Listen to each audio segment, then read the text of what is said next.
শ্রমজীবী যারা আছেন মনক্ষুণ্ণ হবেন না, মন ছোট করবেন না। You are the super hero remittance fighter of our country. একজন পরিচ্ছন্নতা কর্মী, তারও 20 থেকে 30 হাজার টাকা বাংলাদেশে ঢোকে প্রতি মাসে। আপনি চিন্তা করতে পারেন 6টা মাস যদি রেমিটেন্স বন্ধ হয়, শ্রীলঙ্কার চেয়েও খারাপ অবস্থায় বাংলাদেশে চলে যাবে। এটা আল্লাহর পক্ষ থেকে একটা স্পেশাল রাহমা, মার্সি এন্ড ব্লেসিংস, যে আমাদের রিজিকের তাগিদায় সারা বিশ্বে যে কাজ করতে হয়, আমরা কাজ করি আর দেশে টাকা পাঠাই, আর সচল থাকে আমার দেশের অর্থনীতির চাকা। আলহামদুলিল্লাহ পড়েন।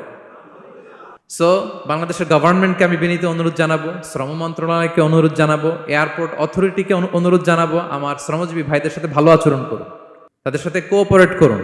বিশেষ করে যতগুলো দূতাবাস আছে, আমার শ্রমজীবী ভাইদের যে কোনো কাজকে অগ্রাধিকার ভিত্তিতে আপনারা সার্ভিস দিন। তারা ভালো থাকলে ভালো থাকবে বাংলাদেশ। আসসালামু আলাইকুম ওয়া রাহমাতুল্লাহি তাআলা ওয়া বারাকাতুহু। সবার কাছে অনুরোধ, আমার চ্যানেলটি দয়া করে সাবস্ক্রাইব করবেন। কেহই সাবস্ক্রাইব না করে যাবেন না, প্লিজ সাবস্ক্রাইব করুন।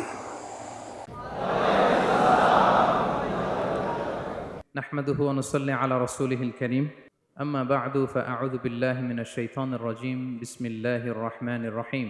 ইয়া আইয়ুহাল ইনসানু ইন্নাকা কাদিহুন ইলা রাব্বিকা কাদহান ফামুলাকিহ। সাদাকাল্লাহুল আযীম। রব্বি ইশরাহ লি সাদরি ওয়া ইয়াসসির লি আমরি ওয়াহলুল উকদাতাম মিন লিসানি ইয়াফকাহু কওলি।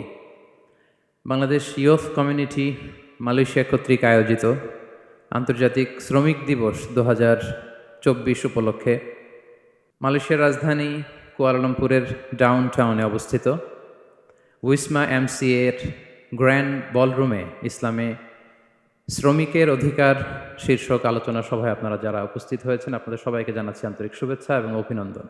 আহলান ওয়া সাহলান ওয়া মারহাবান বিকুম ফি হাদাল লিকা আত-তাইয়িব আল মুবারাক।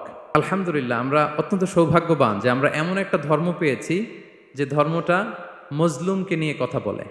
The vulnerable people of the society, সমাজে যারা মজলুম, অসহায়, যাদের কথা কেউ বলে না, তাদের অধিকার নিয়ে ইসলাম কথা বলে। আলহামদুলিল্লাহ পড়েন। ইসলাম শ্রমিকের অধিকার নিয়ে কথা বলে, লেবার রাইটস নিয়ে ইসলাম কথা বলে, ইসলাম উইমেন রাইটস নিয়ে কথা বলে, নারী অধিকার নিয়ে কথা বলে, ইসলাম হিউম্যান রাইটস নিয়ে কথা বলে, ইসলাম মানবাধিকার নিয়ে কথা বলে, ইসলাম অ্যানিমাল রাইটস নিয়ে কথা বলে, প্রাণী অধিকার নিয়ে কথা বলে। আল্লাহু আকবার। আপনি চাইলেই একটা প্রাণীকে আঘাত করতে পারবেন না।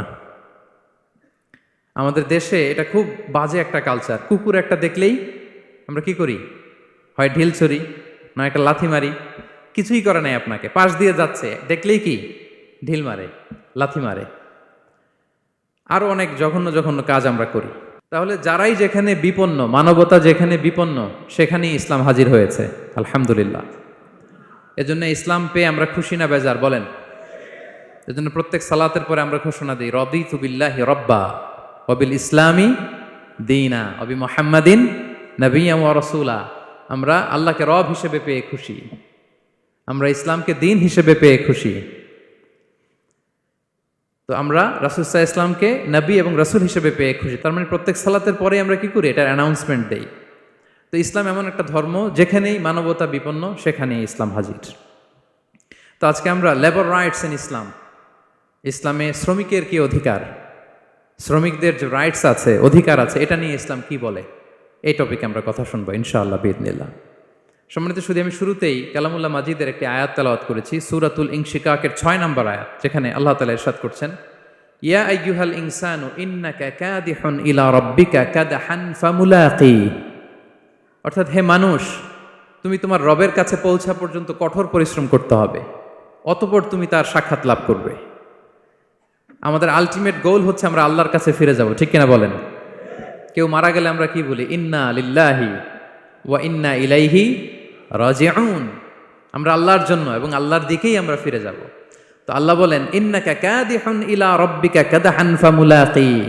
হে মানুষ, তুমি তোমার রবের কাছে পৌঁছা পর্যন্ত কঠোর পরিশ্রম করতে হবে, তারপরে তুমি তোমার রবের সাক্ষাৎ পাবে। তার মানে এই দুনিয়াটা হচ্ছে পরিশ্রমের জায়গা। প্রিয় ভাইরা, এখানে পরিশ্রম না করলে সফলতার দেখা মিলে না। বাঁচতে হলে, সারভাইভ করতে হলে, টিকে থাকতে হলে আপনাকে পরিশ্রম করতে হবে। এই পৃথিবীতে কেউ কাউকে জায়গা করে দেয় না, এখানে জায়গা করে নিতে হয়, ঠিক কিনা বলেন? আপনি যদি পরিশ্রম করেন, পরিশ্রমে যে ঘাম ঝরে শরীর থেকে, পরিশ্রমের ঘামে জন্ম নেয় সফলতার বীজ। আপনি যখন হাড় ভাঙ্গা পরিশ্রম করবেন, এই পরিশ্রমের যে লোনা পানি বেরোবে, যে ঘাম বেরোবে, এই ঘামেই জন্ম নেয় সফলতার বীজ। এবং সফলতার কোনো শর্টকাট হয় না প্রিয় ভাইরা। অনেকে অল্পতে সফল হতে চায়, শর্টকাট খুঁজে, আছে না নাই? না, সফলতার জন্য আপনাকে লং কাটে যেতে হবে। ওখানে কোনো লিফট থাকে না, সিঁড়ি বেয়ে উঠতে হয়। অনেকে চায় যে সফলতার লিফটে উঠবো, সুইচ চাপবো, সাকসেসফুল ইন লাইফ। না, এত সহজ না, আপনাকে সিঁড়ি বেয়ে উঠতে হবে।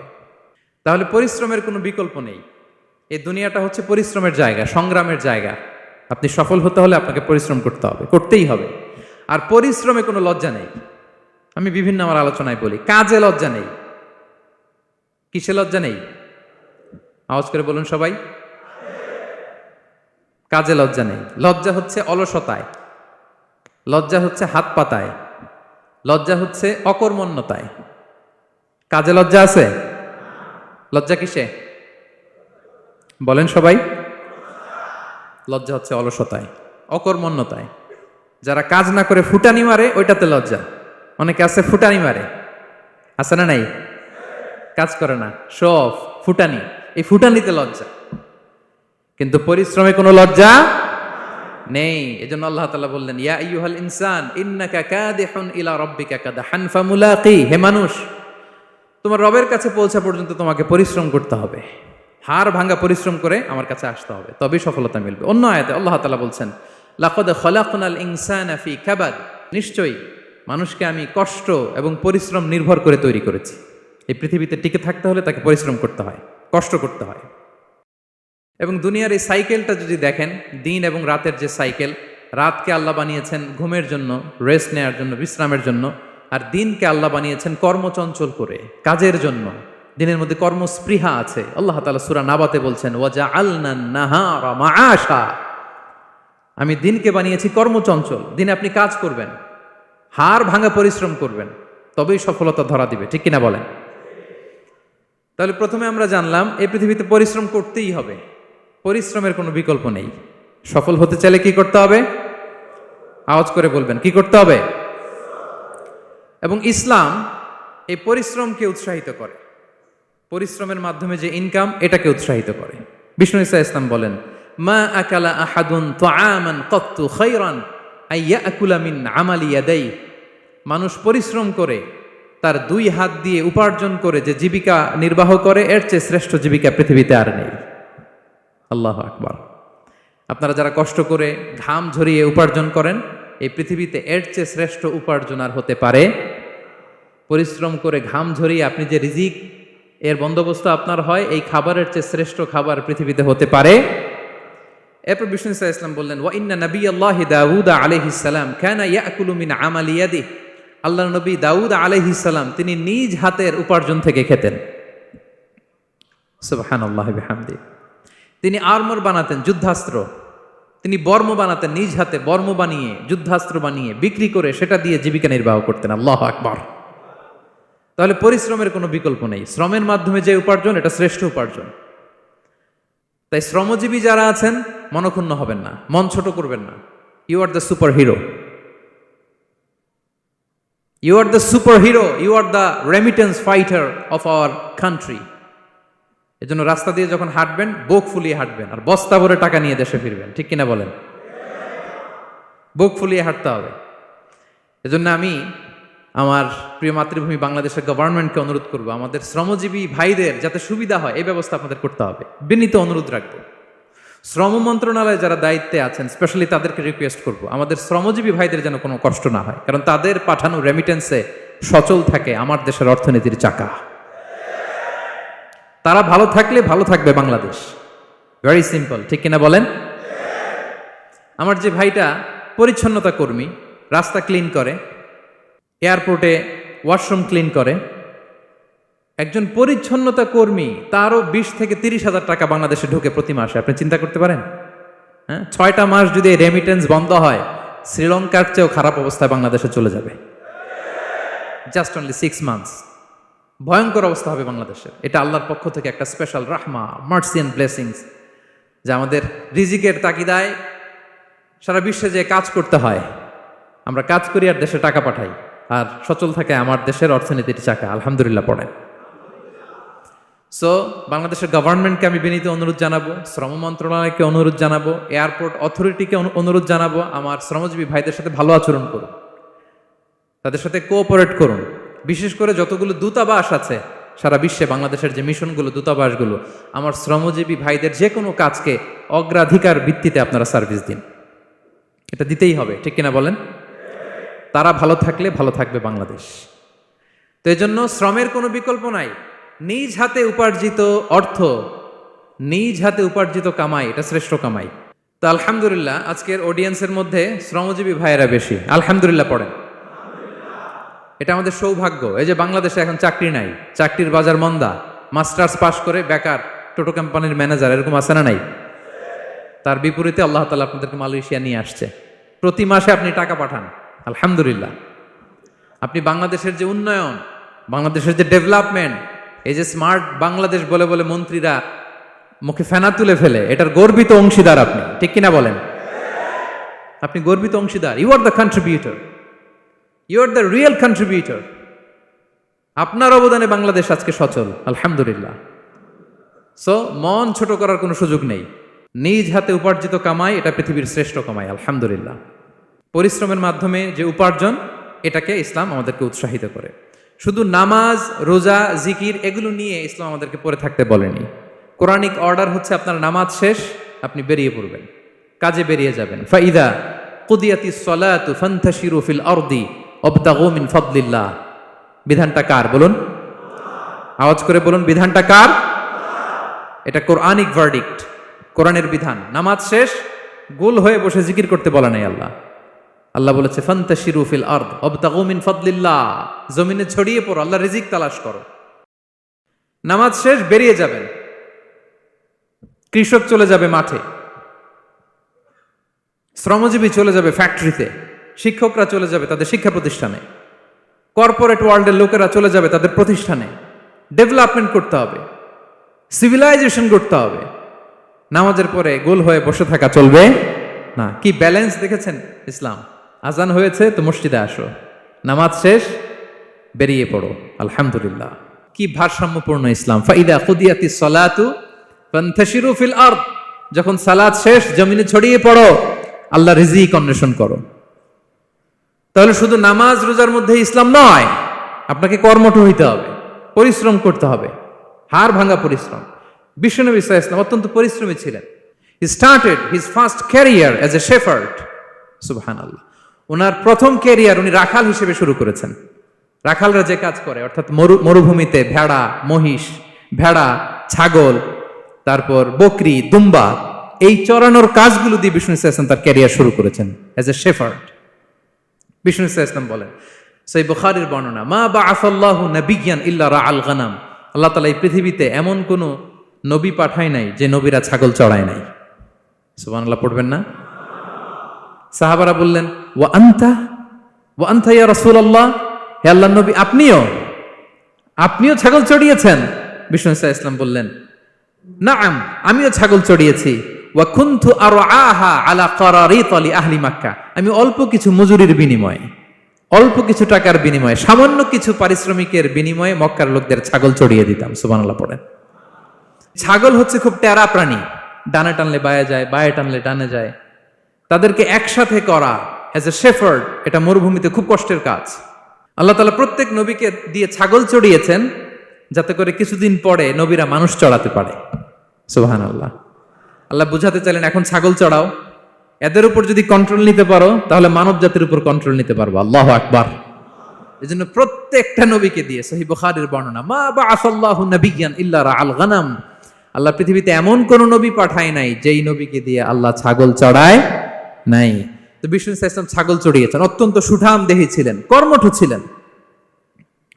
তার মানে বিষ্ণু সাল্লাল্লাহু আলাইহি ওয়াসাল্লামও পরিশ্রম করে উপার্জন করেছেন, ঠিক কিনা? ছাগল চড়াতেন, তার বিনিময়ে সামান্য কিছু পারিশ্রমিক নিতেন, মজুরি নিতেন, এতে লজ্জা নাই। এজন্য এই কথা দিয়ে শুরু করেছি যে কাজে লজ্জা নেই। এই তো বিষ্ণু সাল্লাল্লাহু আলাইহি ওয়াসাল্লামের ক্যারিয়ার গেল। আমরা যদি সাহাবাদের জীবনী দেখি, ওনারাও পরিশ্রমী ছিলেন। কেউ খেজুর বাগানে কাজ করতেন, কেউ কৃষি কাজ করতেন, কেউ বাজারে ব্যবসা করতেন, কেউ বসে থাকেন নাই। হাড় ভাঙা পরিশ্রম করেছেন প্রত্যেকটা সাহাবা। তারা আমাদের মডেল, তারা আমাদের সুপার হিরো, তারা আমাদের আইকন, ঠিক কিনা? নবীরা আমাদের মডেল, সাহাবারা আমাদের মডেল। বিষ্ণু সাল্লাল্লাহু আলাইহি ওয়াসাল্লাম কর্মঠ ছিলেন, ওনার সাহাবারা অত্যন্ত কর্মঠ ছিল। কেউ বসে থাকতেন না, পরিশ্রম করতেন, হাড় ভাঙ্গা পরিশ্রম করতেন, উপার্জন করতেন। তারা আমাদের জন্য প্রেরণার বাতিঘর। অনেক সাহাবাদের বায়োগ্রাফি থেকে আপনাদেরকে ঘটনা শেয়ার করা যাবে। আমি একজন সাহাবার জীবনী শোনাবো আপনাদেরকে। আব্দুর রহমান ইবনে আউফ রাদিয়াল্লাহু তাআলা আনহু। 10 জন জান্নাতের, দুনিয়াতে বসে যে 10 জন সাহাবা জান্নাতের সুসংবাদ পেয়েছেন তাদের মধ্যে একজন, আলহামদুলিল্লাহ বলেন। আব্দুর রহমান ইবনে আউফ রাদিয়াল্লাহু তাআলা আনহু প্রথম 8 জন মক্কায় যারা কালিমা পড়ে মুসলমান হয়েছে তাদের একজন। তার স্ট্যাটাসটাকে জেনে নেন। তো তিনি যখন মক্কা থেকে হিজরত করে মদিনায় গেলেন, মনে রাখবেন মক্কা থেকে যে সাহাবারা বাড়ি ঘর ছেড়ে হিজরত করেছে তাদেরকে বলে মহাজির, মানে হিজরতকারী সাহাবা। আর মদিনাতে যে সমস্ত সাহাবারা তাদেরকে রিসিভ করেছেন তাদেরকে বলে আল আনসার, মানে সাহায্যকারী সাহাবা। তো যারাই হিজরত করে মক্কা থেকে মদিনায় যেত, বিষ্ণু ইসা ইসলাম মদিনার কোন সাহাবীর সাথে তার ভাই পাতিয়ে দিতেন, আল মুআখাত, ব্রাদারহুড করে দিতেন, দায়িত্ব দিতেন যে তুমি এই সাহাবীকে দেখবে। তো আব্দুর রহমান ইবনে আউফ রাদিয়াল্লাহু তাআলা আনহু যখন হিজরত করে গেলেন, তার দেখভাল করার জন্য যে সাহাবীর দায়িত্ব পড়ল তার নাম হচ্ছে সাআদ ইবনে রাবিয়া, আনসারী সাহাবী রাদিয়াল্লাহু তাআলা আনহু। বিষ্ণু বললেন, সাআদ, আব্দুর রহমান ইবনে আউফ তোমার ভাই, ভাই বানিয়ে দিলেন। কি বানিয়ে দিলেন? তুমি তাকে টেক কেয়ার করবে, সে হবে তোমার মেহমান। সুবহানাল্লাহ। সাআদ ইবনে রাবি রাদিয়াল্লাহু তাআলা আনহু তিনি আব্দুর রহমান ইবনে আউফকে ডেকে নিয়ে গেলেন, ঘরে নিয়ে গেলেন মেহমানকে, এবং বললেন, ইয়া সাআদ ইন্নী আকসারুল আনসারি মালান। হে সাআদ, তুমি চিন্তা করো না, তুমি মনে করো না যে তোমার ভরণ পোষণ দিতে আমার কষ্ট হবে। আমি মদিনার সবচাইতে বড় বিজনেস ম্যাগনেট, সবচাইতে বড় বিজনেস ম্যাগনেট আমি। No tension, don't worry about it. Tension নিও না, আসো, তোমার জন্য আমার কি প্রপোজাল শোনো। ফাআকসিমু লাকা নিসফা মালি, আমার যত সম্পদ আছে আমি অর্ধেক তোমার দিয়ে দিব। সুবহানাল্লাহ, এত আসতে। আপনার বাড়িতে কেউ মেহমান হলে করতে পারবেন এরকম? আল্লাহ, কেমন প্রেরণার বাতিঘর তারা। ফাআকসিমু নিসফা মালি, হে আব্দুর রহমান ইবনে আউফ, আমার অর্ধেক সম্পদ তোমারে দিয়ে দিব। এখানেই শেষ না, এরপর বলতে লাগলেন, আমার অনেকগুলো স্ত্রী আছে, তুমি কোথায় যে মেয়ে খুঁজবা, প্রস্তাব দিবা, এত ঝামেলার দরকার নাই। আমার কোন স্ত্রীকে তোমার ভালো লাগে বলো, তার যদি তোমাকে ভালো লাগে তাহলে প্রয়োজনে তাকে আমি ডিভোর্স দিয়ে দিব, তাকে নিয়ে তুমি সুখের সংসার করবা। আল্লাহু আকবার, আল্লাহু আকবার। অর্ধেক সম্পদ দিয়ে দিব, আমার একাধিক স্ত্রী আছে, কাউকে যদি তোমার পছন্দ হয় এবং সেও যদি তোমাকে পছন্দ করে, প্রয়োজনে তাকে ডিভোর্স দিব, new life, new career, just go on. আমরা এই সুযোগ পেলে কি করতাম? সাথে সাথে অর্ধেক সম্পদ নিয়ে নিতাম, ঠিক কিনা? আব্দুর রহমান ইবনে আউফ প্রেরণার বাতিঘর। উনি কি করলেন?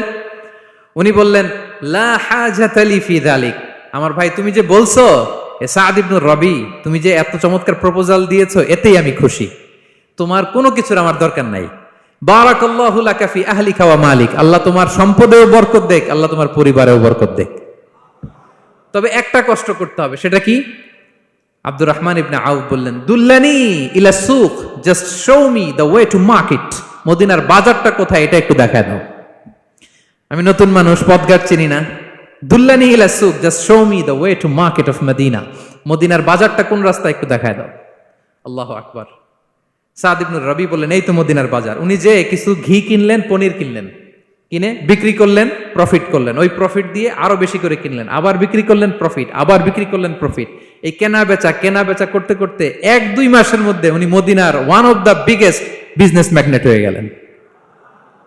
আল্লাহু আকবার। কি হাড় ভাঙ্গা পরিশ্রমই না তারা করেছেন। একেবারে রেডি ক্যারিয়ার ছিল, গেলাম সবচেয়ে বড় বিজনেসম্যানের অর্ধেক সম্পত্তি পেয়ে গেলাম। He didn't accept the ready career, rather he made his own path with his own endeavor. নিজের চেষ্টায়, নিজের পরিশ্রমে, নিজের ঘাম ঝরিয়ে নিজের ক্যারিয়ার তৈরি করেছেন। চিল্লায় বলেন ঠিক কিনা? This is the biography of Abdur Rahman ইবনে আউফ রাদিয়াল্লাহু তাআলা আনহু। সাহাবারা কতটা পরিশ্রম করেছেন, তার মানে বিশ্বনবী পরিশ্রমী ছিলেন, সাহাবারা পরিশ্রমী ছিলেন। এবং বিষ্ণু ইসা ইসলাম পরিশ্রম করতে বলতেন সবাইকে, হাত পাততে নিষেধ করতেন, কারণ দারিদ্রতা বড্ড ভয়ঙ্কর। দারিদ্রতা যার আসে সে বুঝে। বাংলা একটা কথা আছে, অভাব যখন দরজায় এসে দাঁড়ায়, ভালোবাসা তখন, হ্যাঁ সবার মুখস্থ দেখছেন? অভাব যখন দরজায় এসে দাঁড়ায়, ভালোবাসা তখন জানলা দিয়ে পালায়। দারিদ্রতা ঈমান কেড়ে নেয়। আপনি পার্বত্য চট্টগ্রামের অবস্থা জানেন? আমাদের বাংলাদেশের পাহাড়ি এলাকার অবস্থা জানেন? ওখানে আমাদের গরিব মুসলিম ভাইদেরকে সামান্য কিছু টাকা পয়সা দিয়ে ওদেরকে খ্রিস্টান বানিয়ে ফেলতেছে মিশনারিগুলো। এই খবর তো আমরা রাখি না। দারিদ্রতা বড্ড ভয়ঙ্কর। এজন্য বিষ্ণু ইসা ইসলাম দারিদ্রতা থেকে আল্লাহর কাছে পানাহা চাইতেন। তিনি বলতেন, আল্লাহুম্মা ইন্নী আউযু বিকা মিনাল ফাকরি ওয়াল কিল্লাতি ওয়াদ-দিল্লাহ। ও আল্লাহ, I seek refuge with you from poverty, from insufficiency and humiliation. ও আল্লাহ, আমি তোমার কাছে দারিদ্রতা থেকে পানাহা চাই। ও আল্লাহ, আমি তোমার কাছে স্বল্পতা থেকে পানাহা চাই। ও আল্লাহ, আমি তোমার কাছে লাঞ্ছনা থেকে পানাহা চাই। পড়েন আমিন। এই দোয়াটা বেশি বেশি পড়বেন। আল্লাহুম্মা ইন্নী আউযু বিকা মিনাল ফাকরি ওয়াল কিল্লাতি ওয়াদ-দিল্লাহ। হে আল্লাহ, আমি দারিদ্রতা থেকে পানাহা চাই। আল্লাহ, স্বল্পতা থেকে পানাহা চাই। আল্লাহ, লাঞ্ছনা থেকে পানাহা চাই। সবাই পড়ুন আমিন। বিষ্ণু ইসা ইসলাম যে দোয়াগুলো শিখিয়েছেন এগুলো হচ্ছে very precise in wording but comprehensive in meaning. শব্দে খুব ছোট, কিন্তু অর্থ মানুষের হৃদয়ে এটার আবেদন অনেক ব্যাপক, অনেক বেশি। আপনি সারাদিন মিলিয়েও দোয়ার মধ্যে এত সুন্দর প্রার্থনা বাক্য তৈরি করতে পারবেন না, কিন্তু বিষ্ণু ইসা ইসলাম এক বাক্যে যেটা চেয়েছেন গোটা দুনিয়াটা এর ভেতরে ঢুকে গিয়েছে। আল্লাহুম্মা ইন্নী আউযু বিকা মিনাল ফাকরি ওয়াল কিল্লাতি ওয়াদ-দিল্লাহ। আল্লাহ, দারিদ্রতা থেকে পানাহা চাই। বিষ্ণু ইসা ইসলাম নিজে স্বয়ং দারিদ্রতা থেকে পানাহা চাইতেন। তাহলে দারিদ্রতার সাথে আমাদের কোনো সম্পর্ক? আমরা পরিশ্রম করব, আমরা কাজ করে খাবো, কাজে কোনো লজ্জা নেই। লজ্জা অলসতায়, চিল্লায় বলেন ঠিক কিনা? এবং বিষ্ণু ইসা ইসলামের কাছে কেউ যদি হাত পাতত, যদি দেখতেন তার কাজ করার যোগ্যতা আছে, বিষ্ণু ইসা ইসলাম ভিক্ষা দিতেন না, কাজে উৎসাহিত করতেন, ভিক্ষাবৃত্তিকে অনুৎসাহিত করতেন। এক যুবক এসে হাত পাতলো, বিষ্ণু ইসা ইসলাম আমার কিছু দেন। নই বললেন, তুমি তো শক্ত সামর্থ্য মানুষ, বাসায় কি আছে বলো?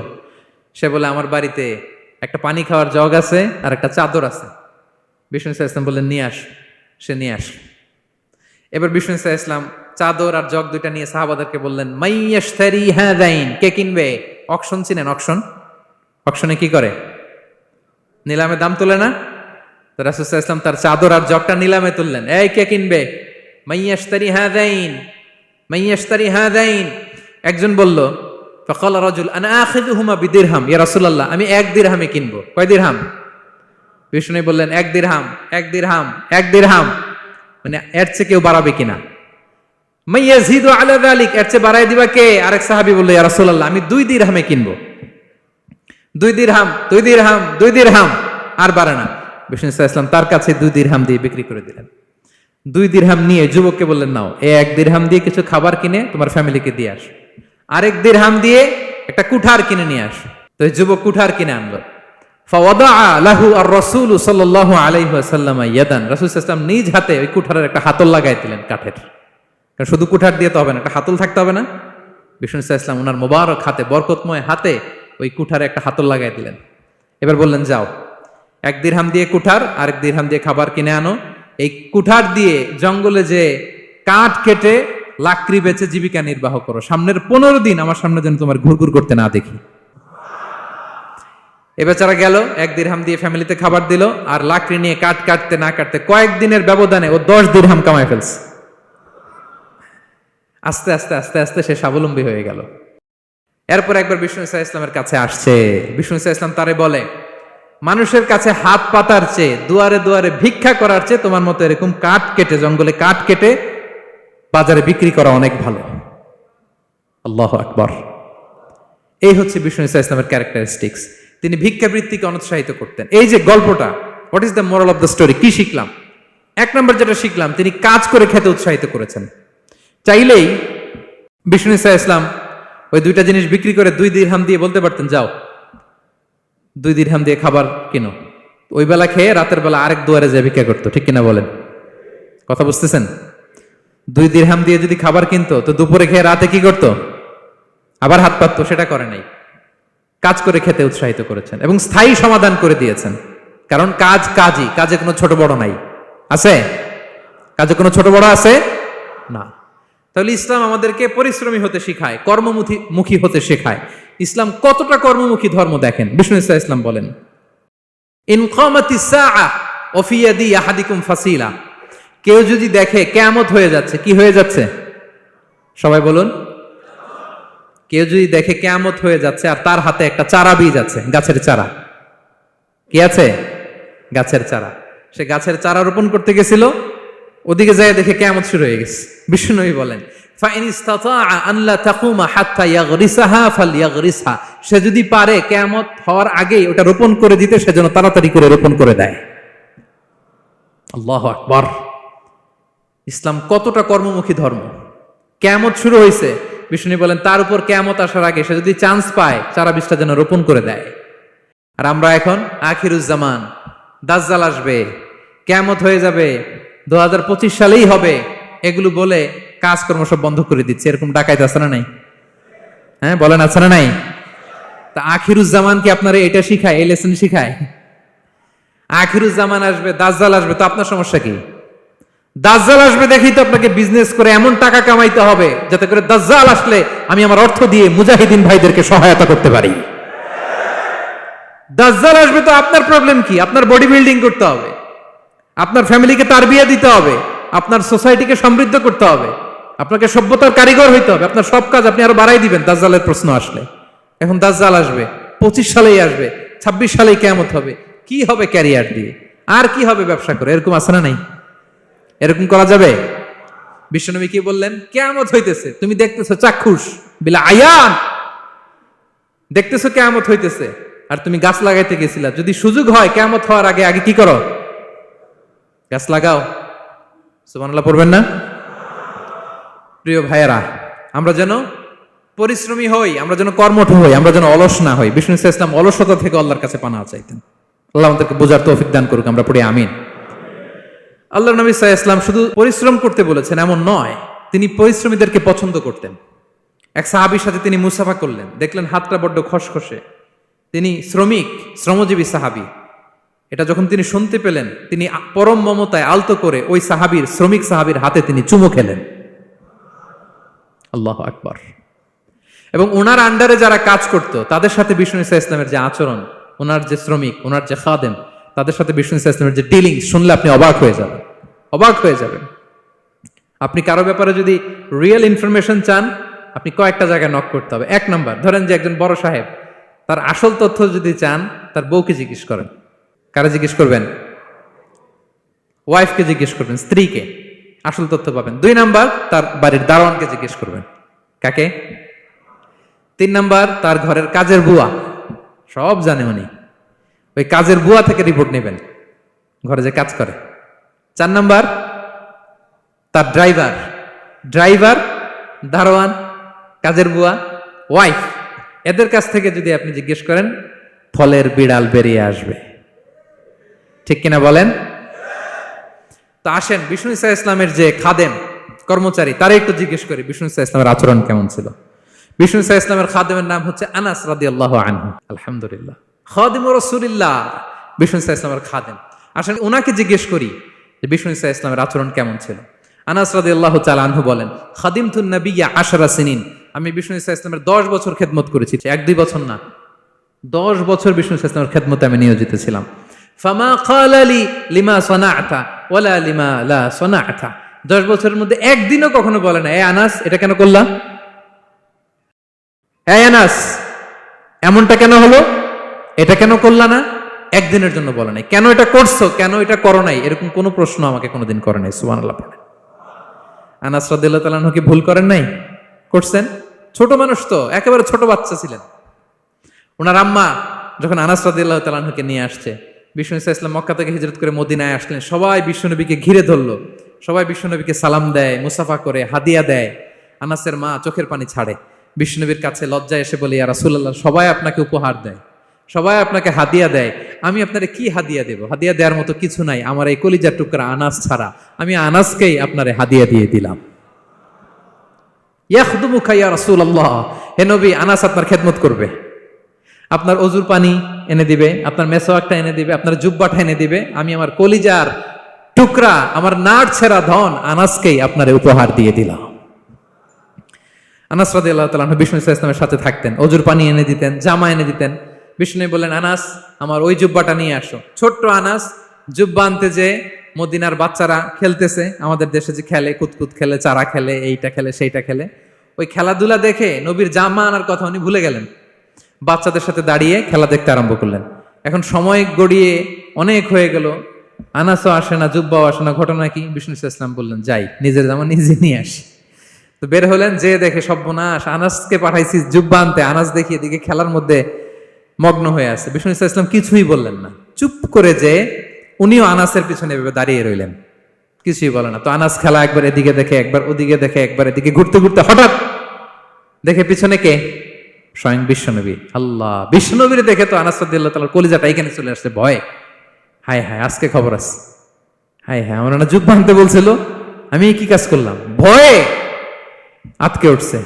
বিষ্ণু ইসলাম ধমক দেয় নাই, পিট্টি দেয় নাই, কিছু করে নাই, শুধু একটা মুচকি হাসি দিয়েছে। আনাস রাদিয়াল্লাহু তাআলা আনহু বলে, বিশ্বনবীর সেই দিনের মুচকি হাসির শাসন মৃত্যুর আগ পর্যন্ত আমাকে সোজা রাস্তায় রেখেছে, আর ডানে বায়ে করি নাই কোনোদিন। তার মানে শাসন করতে জানলে ব্যাত মারা লাগে না, শাসন করতে জানলে গায়ে হাত তোলা লাগে না, শাসন করতে জানলে মুচকি হাসি দিয়েও শাসন করা যায়, ঠিক কিনা বলেন? বিশ্বনবীর মুচকি হাসির শাসন আনাস রাদিয়াল্লাহু তাআলা আনহুকে আজীবন সোজা রাস্তা রেখেছে। তাহলে শ্রমজীবীদেরকে বিষ্ণু ইসলাম কতটা সম্মান করতেন, শ্রদ্ধা করতেন, ভালোবাসতেন, বুঝতে পারছেন সবাই? প্রিয় ভাইয়েরা, লেবার রাইটস ইন ইসলাম, ইসলামে শ্রমিকের অধিকার।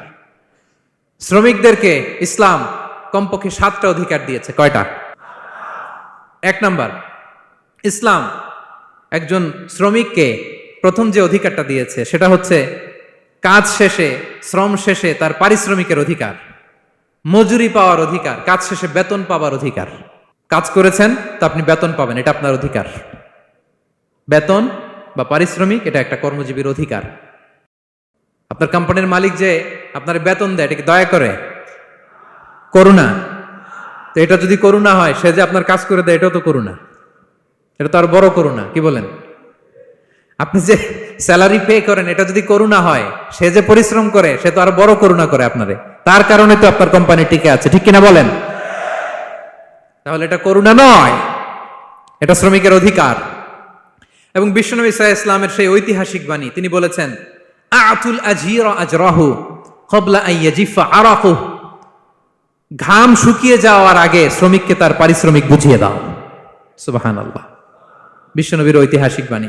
এখন জাতিসংঘ আমাদেরকে শিখায় যে শ্রমিকের মজুরি দিতে হবে, অন টাইমে দিতে হবে, স্যালারি দিতে হবে, এই করতে হবে, সেই করতে হবে। মানবাধিকারের কর্মীরা আমাদেরকে শিখায়, তারা শিখানোর 1500 বছর আগে বিষ্ণু ইসা ইসলামের ঐতিহাসিক বাণী, তিনি বলেছেন, আতুল আজীরা আজরাহু ক্বাবলা আন ইয়াজিফা আরাকুহু, শ্রমিকের ঘাম শুকাবার আগে তার মজুরি পেমেন্ট করে দাও। সুবহানাল্লাহ বিহামদি। ঘাম শুকিয়ে যাওয়ার আগে, মানে অন টাইম, দ্রুততম সময়ে শ্রমিককে তার মজুরি দিয়ে দাও, তার বেতন দিয়ে দাও। যারা শ্রমিককে তার পারিশ্রমিক অন টাইমে দেয় না, স্যালারি অন টাইমে পে করে না, টালবাহানা করে, গরিমসি করে, তাদের ব্যাপারে বিষ্ণু ইসলাম কি বলেন? বিষ্ণু বলেন, 3 শ্রেণীর ব্যক্তি, সালাসাতুন আনা খাসমুহুম ইয়াউমাল কিয়ামা, 3 শ্রেণীর ব্যক্তির বিরুদ্ধে আমি বিশ্বনবী কিয়ামতের দিন আল্লাহর কাঠগড়ায় মামলা দায়ের করব। আমি বিশ্বনবী 3 শ্রেণীর ব্যক্তির বিরুদ্ধে আমি বিশ্বনবী আল্লাহর সুপ্রিম কোর্টের কাঠগড়ায় মামলা দায়ের করব। এর মধ্যে 1 শ্রেণীর ব্যক্তি হচ্ছে রাজুলুন ইস্তাআজারা আজিরান ফাস্তাওফা মিনহু ওয়া লাম ইউতিহি আজরা, কোন ব্যক্তি যে শ্রমিক নিয়োগ দেওয়ার পরে তার কাছ থেকে কাজ বুঝিয়ে নিয়েছে কিন্তু তাকে তার প্রাপ্য বুঝিয়ে দেয়নি। এরকম ডাকাত আমাদের সমাজে আছে না নাই? কাজ ঠিকই বুঝে নিছে কিন্তু তার প্রাপ্যটা বুঝিয়ে দেয়। বিশ্বনবী বলেন, তার বিরুদ্ধে আমি মামলা দায়ের করব। প্রিয় ভাইরা, বুঝে থাকলে উত্তর দেন। বিশ্বনবী যার বিরুদ্ধে মামলা দায়ের করবে তার জান্নাত তো একেবারে ডাইরেক্ট, তাই না? হ্যাঁ, সুন্দর বলছে একজন, তার কোনো জামিন নাই, ঠিক কিনা বলেন? বিশ্বনবী যার বিরুদ্ধে মামলা দায়ের করেছে তার জান্নাতে যাওয়া তো দূর কি বাত, সে জান্নাতের ঘ্রাণও তার নাকে ঢুকবে না, চিল্লায় বলেন ঠিক কিনা?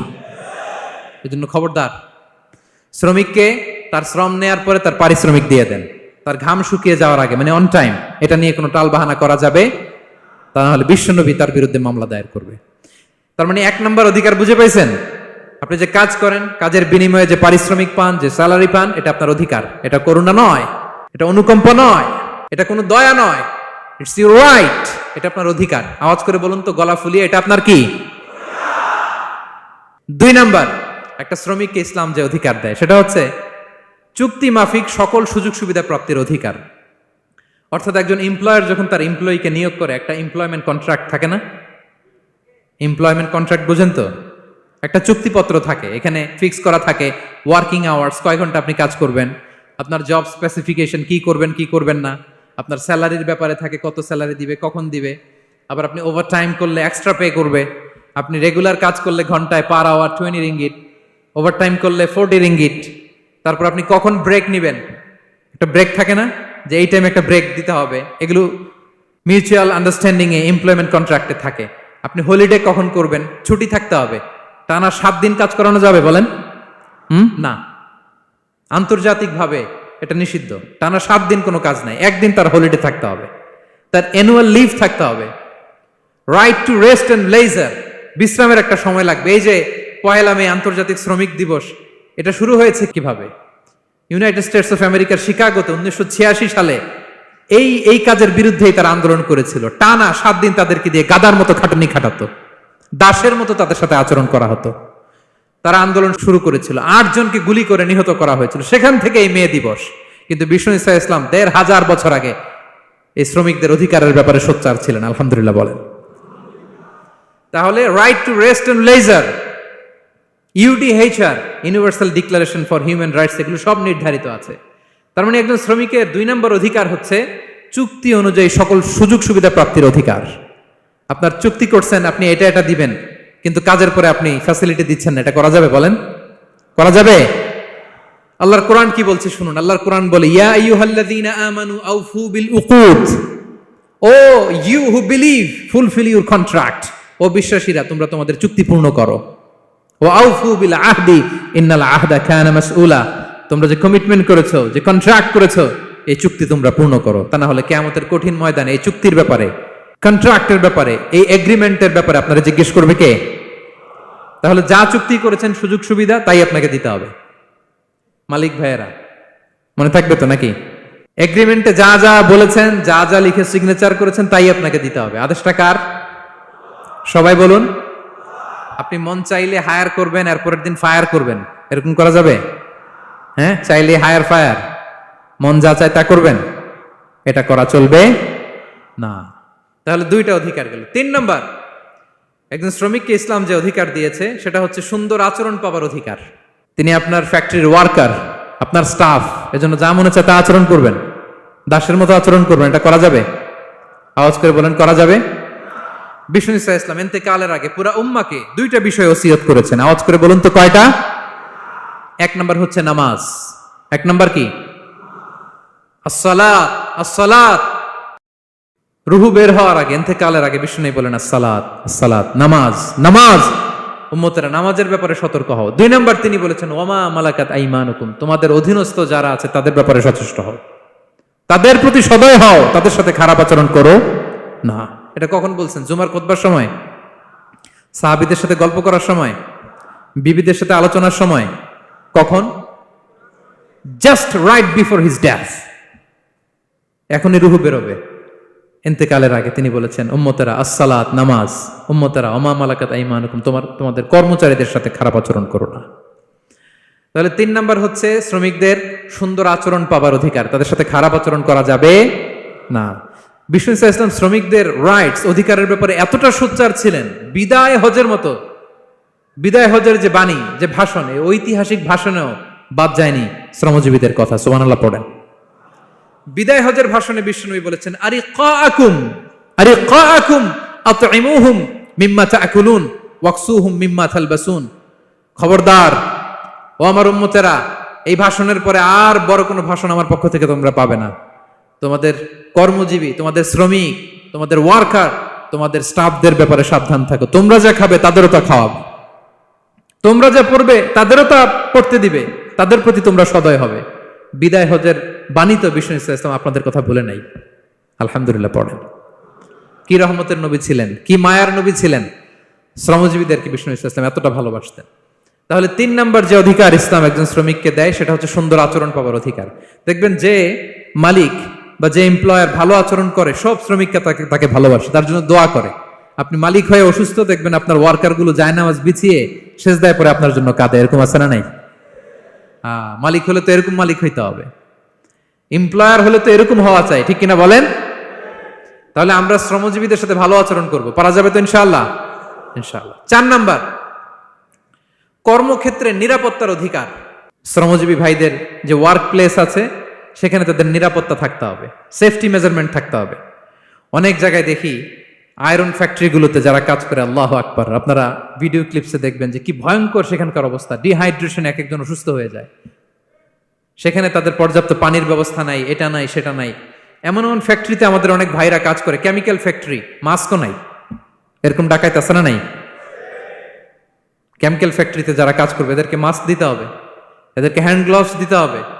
নির্মাণ শ্রমিক যারা আছে তাদেরকে হেলমেট দিতে হবে।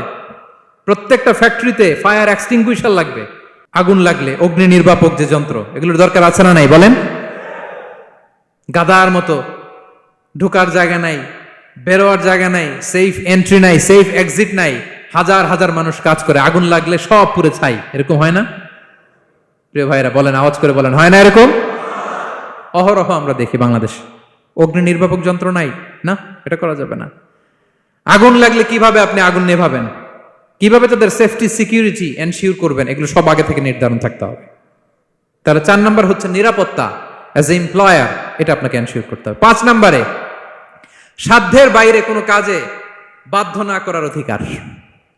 সাধ্যের বাইরে কিছু আপনি তার উপর চাপিয়ে দিতে পারবেন, এমন হেভি ওয়ার্কলোড দিতে পারবেন না যেটা তার শরীরে কুলায় না। এরকম ডাকাইত আছে যে পারে না, তারপরে তার উপর কাজ চাপিয়ে দেয়, আছে না নাই বলেন? বলেন।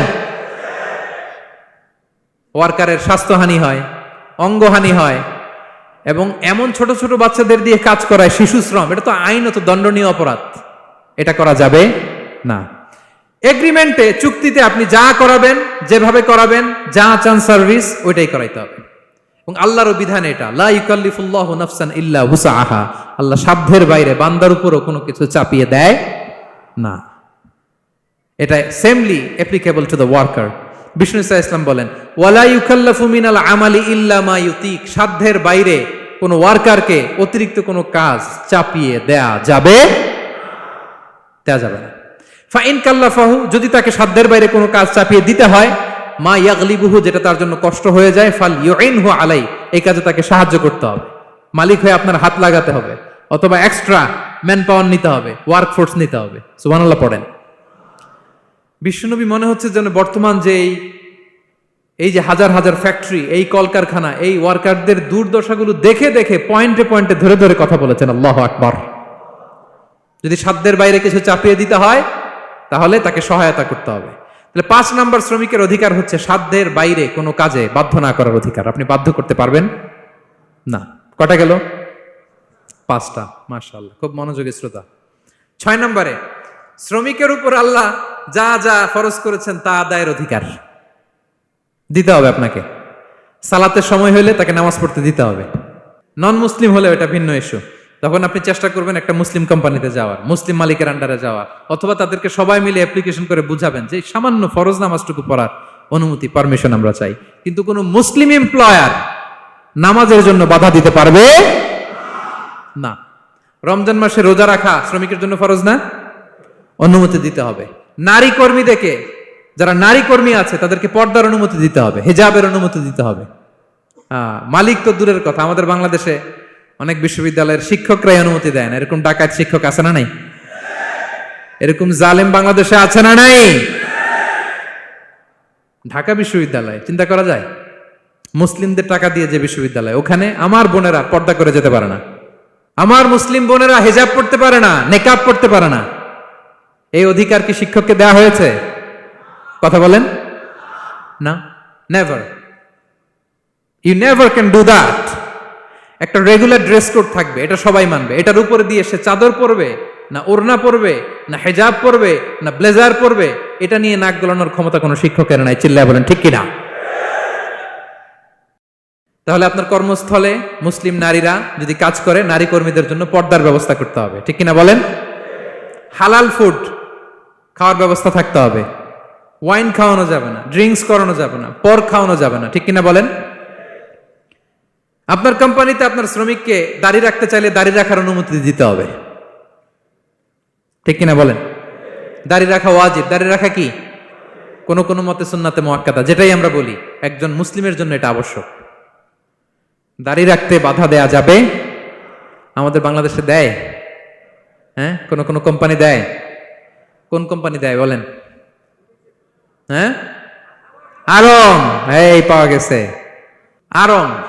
কিছুদিন আগে দাড়ি রাখবে বলে এক ছেলেকে কর্মচ্যুত করেছে, এরকম আছে না নাই? করা যাবে? করা যাবে বলেন? না, দাড়ি রাখার অনুমতি দিতে হবে, নারীদেরকে হেজাব করার অনুমতি দিতে হবে, এটা অধিকার। এটা অধিকার। শ্রমিকের উপর আল্লাহ তাআলা যা যা ফরজ করেছে এটা আদায়ের অধিকার তাকে দিতে হবে। আলহামদুলিল্লাহ বলেন। 7 নাম্বার, সর্বশেষ, সামাজিক নিরাপত্তা লাভের অধিকার, সোশ্যাল সিকিউরিটি। শ্রমিকের পুঁজি হচ্ছে তার শ্রম, তার জীবন যৌবন সব দিয়ে আপনার ফ্যাক্টরিরে একেবারে শীর্ষে নিয়ে গেল, শেষ জীবনে আপনি মালিক তারে ভুলে গেলেন, এরকম আছে না নাই? নো, তার জন্য সোশ্যাল সিকিউরিটির ব্যবস্থা করতে হবে। অনেক শ্রমিক ভাইরা আছে সারা জীবন ফ্যাক্টরির জন্য কাজ করে শেষ বয়সে দুরারোগ্য ব্যাধিতে আক্রান্ত, তাদের খোঁজ খবর কেউ নেয় না। এটা গভর্নমেন্টের দায়িত্ব। গভর্নমেন্ট ফান্ড থেকে, কোম্পানির ফান্ড থেকে, অথবা কোনো জাকাত ফান্ড থেকে, অথবা কোনো এন্ডাওমেন্ট ফান্ড থেকে, অর্থাৎ ওয়াকাফের ফান্ড থেকে তাদের সোশ্যাল সিকিউরিটির ব্যবস্থা করতে হবে। সামাজিক নিরাপত্তা দরকার আছে না নাই বলেন? এটা আপনাদের অধিকার। এই 7টা অধিকার ইসলাম একজন শ্রমিককে দিয়েছে। তো শ্রমিককে ইসলাম শুধু অধিকারই দিয়েছে, মালিকের কোনো অধিকার নাই নাকি? এবার মালিকরা খেপে উঠছে। এতক্ষণ মালিকরা চুপচাপ, আমি দেখতেছি তো, এতক্ষণ যা যা বলতেছি মালিকরা চুপচাপ শুনতেছে। যখনই বলছি মালিকের অধিকার আছে না নাই, মালিকরা কয় আছে। হ্যাঁ, ইসলাম চেক এন্ড ব্যালেন্স করেছে। ইসলাম হচ্ছে ভেরি ব্যালেন্সড রিলিজিয়ান, ভারসাম্যপূর্ণ একটা জীবন ব্যবস্থা। শ্রমিকেরও দায়িত্ব আছে। শ্রমিকেরও কি প্রিয় ভাইয়েরা দায়িত্ব আছে। বিষ্ণু ইসা ইসলাম বলেন, সালাসাতুন লাহুম আজরান, 3 শ্রেণীর ব্যক্তি আছে যাদেরকে আল্লাহ যে কোনো কাজ করলে ডাবল রিওয়ার্ড দিবে, ডাবল। আপনি নামাজ পড়লে যাওয়া সওয়াব, এক করলে দ্বিগুণ সওয়াব। এর মধ্যে এক শ্রেণীর হচ্ছে ওয়াল আবদুল মামলুক ইদা আদ্দা হাক্কাল্লাহ ওয়া হাক্কা মাওয়ালি, ওই দাস যে তার আল্লাহর ইবাদত করে, আল্লাহর হকও পালন করে আর তার মনিবের হকও পালন করে। এখানে দাস বলতে শুধু আগের সময়ের দাসই নয়, বর্তমান সময়ের যারা কর্মজীবী তারাও। কোন কর্মজীবী সে যদি আল্লাহর বিধান, আল্লাহর হক আদায় করে, পাশাপাশি যার আন্ডারে সে কাজ করে তার হকও আদায় করে, বিষ্ণু ইসা ইসলাম বলেন সব কাজে তার প্রতিদান হবে ডবল ডবল। পড়েন আল্লাহু আকবার। তাহলে শ্রমিকের দায়িত্ব হচ্ছে কোম্পানিকে যে সার্ভিস তার দেওয়া এটা পূর্ণাঙ্গ রূপে দিতে হবে। এটা হচ্ছে শ্রমিকের দায়িত্ব। 1 নম্বরের দায়িত্ব হচ্ছে লয়ালটি, আমানতদারিতা। 1 নম্বর দায়িত্ব কি? আপনি বেতন নেন আপনার বসের কাছ থেকে, কোম্পানির কাছ থেকে, কিন্তু সার্ভিস দেন আরেক কোম্পানির, হবে? বলেন। যার নুন খাই তার গুণ গাইতে হবে। আপনি যেই কোম্পানি থেকে স্যালারি নেন, সার্ভিস আপনার তাকে দিতে হবে। লয়ালটি থাকতে হবে, বিশ্বস্ততা, এটা জরুরি, এটা থাকতে হবে। আপনার মালিক আপনার কাছ থেকে এই লয়ালটি প্রাপ্য, সে যেন আপনার উপর আস্থা রাখে, আপনার বস যেন আপনার উপর আস্থা রাখতে পারে, এইটা মালিকের অধিকার। কথা কি বুঝেন? হ্যাঁ, এবার শ্রমজীবী ভাইরা একটু ঠান্ডা হয়ে গেছে, দেখছেন চেক এন্ড ব্যালেন্স। কথা বলেন ঠিক কিনা? আপনার মালিক আপনার কাছ থেকে এটা প্রাপ্য, এটা তার অধিকার, বিশ্বস্ততা। ইন্না খায়রা মান ইস্তাজারতাল কবিউল আমিন, যাকে নিয়োগ দেওয়া হবে তার মধ্যে 2টা কোয়ালিটি থাকতে হয়। কয়টা? মুসা আলাইহিস সালাম ফেরাউনের বাবুর্চিকে 1 থাপ্পড় মারলেন রেগে মেগে। উনি থাপ্পড় মারছিলেন আদব শিক্ষা দেওয়ার জন্য, কিন্তু বেচারা সাথে সাথে মরে গেছে। উনি মারছিলেন আদব শিখানোর জন্য, বেচারা যে মরে যাবে মুসা আলাইহিস সালাম জানতেন না। এখন দেখে সর্বনাশ, সেটা তো মরে গেছে, অক্কা পাইছে।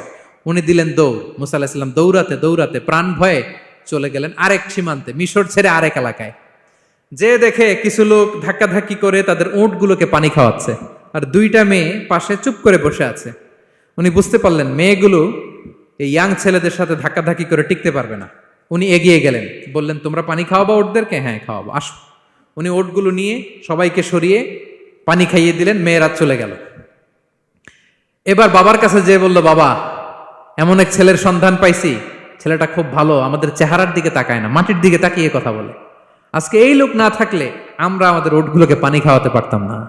আর ভিনদেশি লোক, আমরা চিনিও না, ইন্না খায়রা মান ইস্তাজারতাল কবিয়ুল আমিন। বাবা কাজ করেন, আমাদের তো রাখাল লাগবে, আমাদের দেখভাল করার জন্য তো একজন সুপারভাইজার দরকার, এই ছেলেকে আপনি কাজে রেখে দেন। সুবহানাল্লাহ পড়বেন না? হ্যাঁ, বাবা বললো যাও নিয়ে আস। মেয়ে দুজন যে বললো আব্বার কাছে চলেন, আব্বা আপনার কথা বলবে, আপনার সাথে আলাপ করবে। মুসা আলাইহিস সালাম বললেন ঠিক আছে, তোমরা পেছনে পেছনে যাও, আমি তোমাদের আগে আগে যাই, তোমরা আমাকে বলবা যে ডানে না বায়ে না সামনে। সুবহানাল্লাহ পড়বেন না?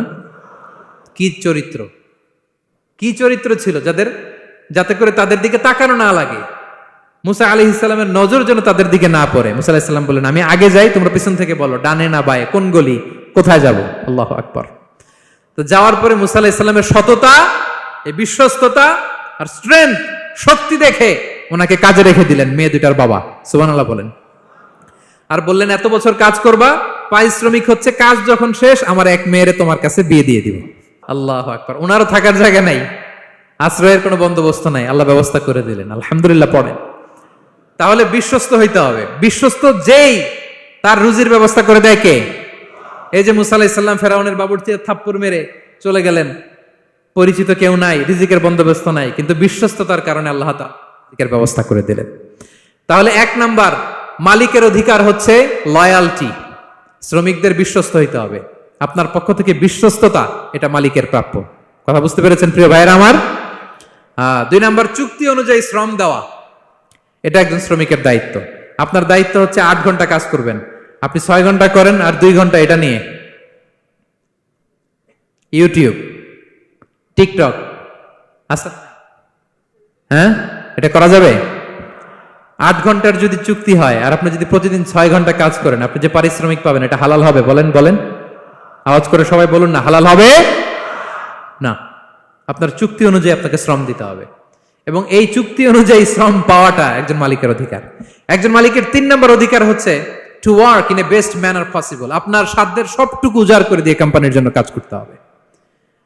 কোন কাজ করলে সর্বোচ্চ ওয়েতে করতে হবে, সবচেয়ে বেস্ট ম্যানারে করতে হবে। অনেকে আছে ধরি তো ধরি না, করি তো করি না, এরকম আছে না? নাই না, ইসলাম এটা বলে না। বিষ্ণু ইসলাম বলেন ইন্নাল্লাহা ইউহিব্বু ইযা আমিলা আহাদুকুম আমালান আইয়ুতকিনা। আল্লাহ তাআলা ওই কর্মচারীকে পছন্দ করে, আল্লাহ সুবহানাহু ওয়া তাআলা ওই কর্মচারীকে পছন্দ করে, ওই লোককে পছন্দ করে যে ব্যক্তি যখন কোনো কাজ করে ওটা মজবুত ভাবে করে, চমৎকার ভাবে করে, দ্য বেস্ট ওয়ে পসিবল, সুন্দরভাবে করে। এরকম কাজ করা যাবে তো? বলেন বলেন যাবে? এবং যে শ্রমিক, যে কর্মজীবী ভাইরা এইভাবে কাজ করে তারা মালিকের নজরে পড়ে যায় খুব তাড়াতাড়ি, ঠিক কিনা বলেন? তাদের বেতন বেড়ে যায় তাড়াতাড়ি, তাদের অবস্থা তাড়াতাড়ি ভালো হয়। 4 নম্বর অধিকার হচ্ছে আপনি আন্তরিকতার সাথে কাজ করবেন, আপনার মালিকের কোম্পানিকে নিজের কোম্পানি মনে করবেন। পারা যাবে? শ্রমিক ভাইয়েরা আমার কলিজার টুকরা শ্রমজীবী ভাইয়েরা, মালিকের কোম্পানিকে নিজের কোম্পানি মনে করা যাবে? অনেকে দেখবেন যে নিজের গাড়িটা খুব সেফলি ড্রাইভ করে, কিন্তু বসের গাড়ি নিয়ে যখন ড্রাইভ করে তখন আর এই এক্সট্রা কেয়ার নাই, এরকম আছে না? নাই। নিজের জিনিস খুব দেখে শুনে রাখে, কিন্তু কোম্পানির জিনিস যখন ইউজ করে ওইখানে সেই দেখভাল তার নাই, এরকম আছে না? নাই। এরকম করবেন আপনারা না। আপনি যে কোম্পানিতে কাজ করেন এটা নিজের কোম্পানি, ওইটার উত্তর সাকসেস, সফলতার জন্য আপনাকে আন্তরিক হইতে হবে। তাহলে এই 4টা অধিকার আল্লাহ তাআলা প্রত্যেকটা মালিককে দিয়েছে। তাহলে চেক এন্ড ব্যালেন্স হয়েছে। কথা কি সবাই বুঝতে পারছেন? আলহামদুলিল্লাহ পড়েন। পুরো আলোচনার সামারি বলি 1 মিনিটে। 1 number lesson, take away message সাথে করে নিয়ে যাবেন, যেটা শুরুতে বলেছিলাম। 1 নাম্বার কথা হচ্ছে সফলতার জন্য পরিশ্রমের কোনো বিকল্প নেই। হাড় ভাঙা পরিশ্রম করতে হবে আমাদের ক্যারিয়ারের জন্য, আমাদের ব্যবসার জন্য, আমার চাকরির জন্য আমাদের হাড় ভাঙা পরিশ্রম করতে হবে। কারণ শ্রমে কোনো লজ্জা নেই, পরিশ্রমে কোনো লজ্জা নেই, ঠিক কিনা বলেন? লজ্জা কিসে? অলসতায়। আমরা অলস হব না, অকর্মণ্য হব না, হাত পাতবো না, আমরা পরিশ্রম করে খাবো। 2 নাম্বার কথা, নবীগণ এবং সাহাবাগণ অত্যন্ত পরিশ্রমী ছিলেন, কর্মঠ ছিলেন, তারা আমাদের আইকন, আমরাও পরিশ্রমী হব। ইসলাম শ্রমিকের ব্যাপারে, শ্রমিকের অধিকারের ব্যাপারে এত জোরালো বক্তব্য দিয়েছে, পৃথিবীর কোন ধর্ম এভাবে দেয় নাই, ঠিক কিনা? আমরা যারা মালিক আছি আমরা যেন আমাদের অধীনস্থ শ্রমজীবীদের প্রতি সদয় হই, তাদের অধিকার আদায়ের জন্য আমরা সচেষ্ট হই। আর আমরা যারা শ্রমিক আছি, কর্মজীবী আছি, আমরা আমাদের মালিকের কোম্পানিকে যেন নিজের কোম্পানি মনে করি, আন্তরিকতার সাথে, লয়ালটির সাথে যেন আমরা কাজ করি। আল্লাহ তাআলা আমাদের কাজে কর্মে, পরিশ্রমে, ক্যারিয়ারে, চাকরিতে, ব্যবসায় ভরপুর বারাকা দান করুক। আওয়াজ করে পড়ুন আমিন। হাযা মা ইনদি ওয়াল ইলমু ইনদাল্লাহ আলাইহি তাওয়াক্কালতু ওয়া ইলাইহি উনীব। ওয়াসসালামু আলাইকুম ওয়া রাহমাতুল্লাহি তাআলা ওয়া বারাকাতুহু। আমাদের চ্যানেলটি সাবস্ক্রাইব করে পাশে থাকা বেল বাটনটি অন করে দিন।